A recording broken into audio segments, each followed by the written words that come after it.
রেলওয়ের একটি নিয়োগ পরীক্ষার প্রশ্নপত্র ফাঁসের ঘটনায় গত সোমবার গ্রেপ্তার হওয়া ১৭ জনের মধ্যে বাংলাদেশ সরকারি কর্ম কমিশনের অর্থাৎ পিএসসির কর্মকর্তা কর্মচারী ৬ জন। এর মধ্যে ৫ জন এখনো কর্মরত, আরেকজনকে ১০ বছর আগে প্রশ্নপত্র ফাঁসের ঘটনায় চাকরিচ্যুত করা হয়েছিল।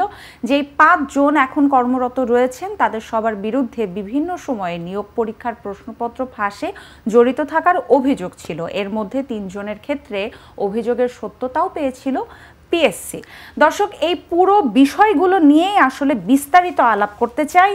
আমাদের আজকের প্রথম আলোর প্রথম পাতায় যেই প্রতিবেদনটি এসছে, চাকরির প্রশ্নপত্র ফাঁসে তারা জড়িত, এটি পিএসসি আগে থেকেই জানতো। সবকিছু মিলিয়েই আজকের বার্তাকক্ষ থেকে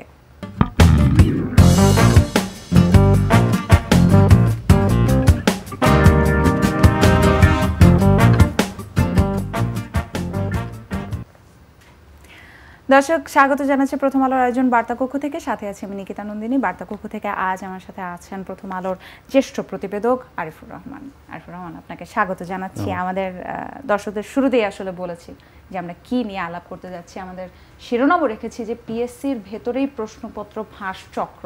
আমি না আমাদের শিরোনামটা ধরেই আপনাকে প্রশ্নটা করতে চাই। মানে আপনি আয়োজনের শুরুতে আমরা গল্প করছিলাম, আপনি বলছিলেন যে রক্ষক যখন ভক্ষক, মানে পিএসসির ভেতরেই যদি প্রশ্নপত্র ফাঁসের চক্র থাকে, মানে তাহলে আসলে মানে ঘটনাটা কোথায় গিয়ে দাঁড়ায়, বাকিটা কি করবে?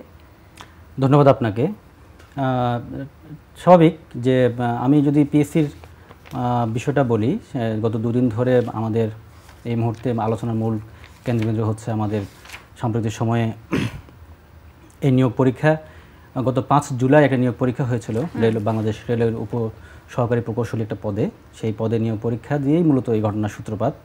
এবং সেখানে জানা গেল যে এখন পর্যন্ত যাদেরকে গ্রেপ্তার করা হয়েছে তাদের মধ্যে ৬ জনই হচ্ছে এই পাবলিক সার্ভিস কমিশনের। এখন আমাদের পাবলিক সার্ভিস কমিশনের কাজ কি?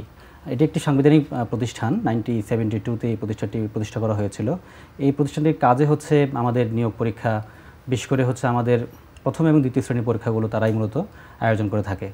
এবং সকল মানে যারা চাকরির জন্য তাকিয়ে থাকেন, এই শুধু পিসিতে তাকিয়ে থাকেন যে তারা একটা সাংবিধানিক প্রতিষ্ঠান হিসেবে তারা তাদের দায়িত্বটা পালন করবে, কিন্তু সেই জায়গা থেকে সেই প্রতিষ্ঠানটির মধ্যে থেকে যখন এই জানা গেল আমাদের সিআইডি যে তাদেরকে গ্রেপ্তার করেছে, এর মধ্যে যাদেরকে ১৭ জন গ্রেপ্তার করা হয়েছে তাদের মধ্যে ৬ জনই হচ্ছে পিএসসির বিভিন্ন পদে কর্মরত কর্মকর্তা এবং কর্মচারী রয়েছেন। সেজন্যই বলা হয় যে সাংবিধানিক একটি প্রতিষ্ঠানের কর্মকর্তারা যখন যারা এই পরীক্ষাটা আয়োজন করেন, তারা যদি বিসিএস ক্যাডার এবং নন ক্যাডার দুটো পরীক্ষাতেই তারা প্রশ্নপত্র ফাঁস করেছেন এবং এটি প্রমাণিত হয়েছে, তো সেই জায়গা থেকেই আলোচনাটা অবশ্যই আসবে যে তারা কিভাবে এটার সঙ্গে জড়িত হন এবং এই প্রক্রিয়ার সঙ্গে কারা কারা জড়িত। এবং আমরা যখন আরও অনুসন্ধান করছি তাতে জানা যাচ্ছে যে সামনের দিনগুলোতে আরও অনেকের নামই আসবে। এবং এর আগেও শুধু এখন যে ৬ জন গ্রেপ্তার হয়েছেন এখানে, এর আগেও আমরা যেটা খোঁজ নিয়ে জানতে পেরেছি সেটা হলো যে এর আগেও বিভিন্ন সময় বিভিন্ন পরীক্ষায় ক্যাডার এবং নন ক্যাডার পরীক্ষা দুটো পরীক্ষাতেই আরও কয়েকজনের অভিযোগ এই প্রশ্নপত্র ফাঁসের সঙ্গে তাদের মানে তারা যে এটার সঙ্গে জড়িত সেটা প্রমাণিত হয়েছে। এবং এই বিষয়গুলো পিএসসি কিন্তু বেশ লম্বা সময় ধরেই জানতো এবং পিএসসির নিজস্ব অনুসন্ধানে এটা বেরিয়ে আসছে যে প্রশ্নপত্র ফাঁসের একটা চক্র পিএসসির ভেতরেই আছে, কিন্তু তারপরেও তারা জানতেন এই বিষয়টি। এত লম্বা সময় পেরিয়ে গেল, এরপরে এটা নিয়ে বড় কোনো পদক্ষেপ নিতে দেখা কিন্তু যায় না, আমি যদি ভুল না করে থাকি। এটা কেন হলো? এই গ্যাপটা কেন তৈরি হলো? এখানে একজন একজন করে যদি বলা হয় যে ৬ জনকে এখানে সিআইডি গ্রেপ্তার করেছে, তার মধ্যে একজন হচ্ছে আবু জাফর, একজন হচ্ছে জাহাঙ্গীর, এই দুজন হচ্ছে উপপরিচালক, একজন হচ্ছে সহকারী পরিচালক আলমগীর হোসেন, একজন সাবেক গাড়ি চালক আছেন। এদের মধ্যে এই যে কর্মকর্তা এবং কর্মচারী, এদের বিষয়ে আমাদের সরকারি কর্ম কমিশন তার এর আগেও বিভিন্ন সময় তারা ক্যাডার এবং নন ক্যাডার বিভিন্ন পরীক্ষার প্রশ্নপত্র ফাঁস করেছেন এবং তাদের বিরুদ্ধে আপনি যেমনটা বলছেন, যেমন এখানে একজনকে জাহাঙ্গীর আলম, তিনি ঢাকায় হেড অফিসে বসতেন প্রশাসন শাখায়, তাকে সেখান থেকে জেনেই তাকে সেখান থেকে সিলেট আঞ্চলিক কার্যালয়ে বদলি করা হয়েছে। তো তার বিরুদ্ধে কিন্তু সুনির্দিষ্ট অভিযোগ থাকার পরও এটাকে মানে লঘুদণ্ড বললেও আমি জানি না মানে কেমন হবে, যে তার বিরুদ্ধে কোনো ব্যবস্থা নেওয়া হয়নি, শুধু ঢাকা থেকে সিলেট পাঠিয়ে দেওয়া হয়েছে। আবু জাফর নামে একজন আছেন যিনি গ্রেপ্তার হয়েছেন, তাকে হলো যে বেশ কয়েকবার পদোন্নতি থেকে মানে তাকে দেওয়া হয় নাই, এটা পিএসসি থেকে বলা হচ্ছে যে আমরা জানতাম তার বিরুদ্ধে অভিযোগ আছে, তিনি প্রশ্নপত্রের সঙ্গে ফাঁসের সঙ্গে জড়িত, কিন্তু তার বিরুদ্ধে সত্যিকার অর্থে যেটা সে ধরনের বড় ধরনের কোনো ব্যবস্থা নেওয়া হয়নি, শুধু তাকে পদোন্নতি থেকে মানে পদোন্নতি দেওয়া হয়নি। কয়জন গ্রেপ্তার হলেন, মানে কারাগারে কয়জন? পিএসসির মানে মোট গ্রেপ্তার হয়েছেন 17 জন, এর মধ্যে পিএসসির আছেন 6 জন কর্মকর্তা এবং কর্মচারী। জি, 17 জনের মধ্যে 6 জনই পিএসসি। এটি আমরা দর্শক এবং জাহাঙ্গীরের কথা যেটা বলছেন, এটাও এবার একটু তদন্তে আসছি, যে তদন্ত কত দূর হলো, কি অবস্থা, জিজ্ঞাসাবাদে কি কি বেরিয়ে আসলো, এখন পর্যন্ত আসলে এই 6 জন সম্পর্কে আমরা মানে কি কি তথ্য পেলাম, আপডেটগুলো? এই 6 জন ইতিমধ্যে তো আবেদ আলী সাবেক ড্রাইভার যিনি, তিনি ইতিমধ্যে তার বলেছেন, তার বিষয়ে আমরা যে রিপোর্ট পেয়েছি, মানে তার পাসপোর্ট, তার সম্পত্তি সবই তিনি, আমরা পিএসসি নিজস্ব অনুসন্ধানে আমরা দেখি যে তার কি পরিমাণ সম্পদ এবং সম্পত্তি আছে। এর বাইরে তিনি সিআইডিকেও বলেছেন তার কি পরিমাণ সম্পদ এবং সম্পত্তি। তার মাদারীপুর, তার বাড়ি মাদারীপুর, তিনি যে চাকরিতে ঢুকেছেন সেটাতেই তিনি হচ্ছে যে মানে ভুয়া ঠিকানা ব্যবহার করে তিনি চাকরিটা পেয়েছেন। পরবর্তী সময়ে 2014 সালে তিনি এই প্রশ্নপত্র ফাঁসের সঙ্গে জড়িয়ে পড়েন এবং সেখানে প্রমাণিত হয় তিনি সত্যিকার অর্থেই প্রশ্নপত্র ফাঁসের সঙ্গে জড়িত। তারপর তাকে বরখাস্ত করা হয়। এরপরে তার যে জীবন যাপন যেভাবে তিনি করছেন সেটা তো সত্যিকার অর্থেই বোঝা যাচ্ছে যে তিনি আসলে কত টাকার মালিক হতে পারেন, যেটি ইতিমধ্যে বিভিন্ন রিপোর্টে আসছে। অন্যরা এখানে আমি আরও সুনির্দিষ্ট যদি বলি, আলমগীর হোসেন তার একটি কোচিং সেন্টার আছে, এবং হলো জাহাঙ্গীর আলম তারও নিজের ফ্ল্যাট গাড়ি আছে, তার ফ্ল্যাট এবং গাড়ি আছে।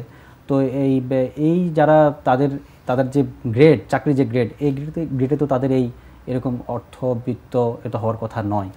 একদমই তাই আরফুর ভাই, আমরাও আলাপ করতে তো শেষের দিকেই, কিন্তু সবশেষে আপনার কাছে যেটি জানতে চাইবো, যেহেতু আপনি এই বিষয়গুলোর সাথে আপনি রিপোর্টিং করছেন, লম্বা সময় ধরে এইসব নিয়ে কাজ করছেন, আপনার বিশ্লেষণটা জানতে চাইবো। আসলে এত গুরুত্বপূর্ণ একটা পরীক্ষা আমাদের দেশের, মানে যেই পরীক্ষার জন্য ছাত্রছাত্রীরা প্রিপারেশন নেন, শুধু তাই না, বাড়িতেও বাবা মাও সবসময় তাদের সন্তানদেরকে নানানভাবে উৎসাহিত করার চেষ্টা করে যে পড়াশোনা করো, পরীক্ষা দাও, চান্স পাও, একটা সিকিউর জব নাও।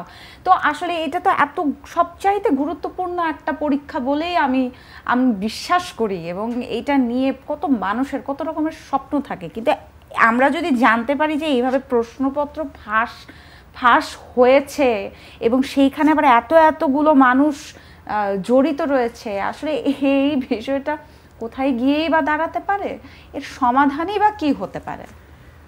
এর সমাধান আমরা গতকাল কয়েকজন জনপ্রশাসন বিশেষজ্ঞ যারা এটা নিয়ে কাজ করেন তাদের সঙ্গে কথা বলেছি। এখন পিএসসির যেটা প্রথম কাজ হবে, তাদের যে ভাবমূর্তি যেটা ক্ষুণ্ণ হয়েছে সেটা পুনরুদ্ধারে তাদের মানে নজর দেওয়া। সেটা করতে হলে এই মুহূর্তে যেটা করতে হবে, এই ঘটনাগুলো ঘটলো, একটা উচ্চ পর্যায়ে তদন্ত কমিটি গঠন করা, আসলে এই ঘটনাগুলো যেটা ঘটছে এটা আসলে ঘটনাটা কি সেটা জানা। একই সঙ্গে সামনে যে পরীক্ষা যেগুলো আছে, ক্যাডার এবং নন ক্যাডার পরীক্ষা, এবং এখানে একটা বিষয় বলে রাখি, সেটা হলো যে পিএসসি এখন প্রথম শ্রেণী এবং দ্বিতীয় শ্রেণীর পরীক্ষাগুলো পিএসসি নেয়, এবং সামনের দিনগুলোতে তৃতীয় এবং চতুর্থ শ্রেণীর পরীক্ষাগুলো পিএসসিকে নেওয়ার বিষয়ে একটা আলোচনা চলছে। তো পিএসসির মধ্য থেকে যদি এইভাবে এখন প্রশ্নপত্র ফাঁস হয়ে থাকে, তাহলে এই গ্রেড যেগুলো এখন 20তম গ্রেড পর্যন্ত পরীক্ষাগুলো যদি পিএসসির মাধ্যমে নেওয়া হয়, তাহলে তো এই ঘটনাগুলো আরও ঘটতে থাকবে। সবার আগে যেটা এখন দরকার সেটা হলো যে পিএসসির অভ্যন্তরীণ যে যারা কর্মকর্তা কর্মচারী যারা আছেন, বিশেষ করে দেখা যাচ্ছে যে মধ্যম পর্যায়ের এবং ড্রাইভার বা নিচু পর্যায়ের অফিস তাদের মাধ্যমে এই কাজগুলো হচ্ছে। এখন আমরা যাদের নামগুলো এখন দেখতে পাচ্ছি, নিচের পদগুলো থেকে বেশি নামগুলো দেখতে পাচ্ছি। পিএসসির এই শুদ্ধি অভিযানটা পিএসসির মধ্যে থেকে আসতে হবে, এবং পিএসসির চেয়ারম্যান সহ যারা সদস্য আছেন তারা আজকেও একটা বৈঠক করার কথা, বৈঠক করছেন তারাও চেষ্টা করছেন যে আসলে এখান থেকে উত্তরণের উপায়টা কী। আমি চাইব নিশ্চয়ই যে একটা তদন্ত বৈঠক গঠন করা, একই সঙ্গে তাদের ভাবমূর্তি পুনরুদ্ধারে এই যে পরীক্ষা যেগুলো সামনে আসবে, ক্যাডার এবং নন ক্যাডার পরীক্ষা, সেগুলোতে শতভাগ স্বচ্ছতা এবং জবাবদিহিতা নিশ্চিত করা, শতভাগ, যাতে হলো যে এই ধরনের এই যে অভিযোগটা উঠেছে যে ফাঁসের অভিযোগ, যাতে ভবিষ্যতে এই অভিযোগগুলো না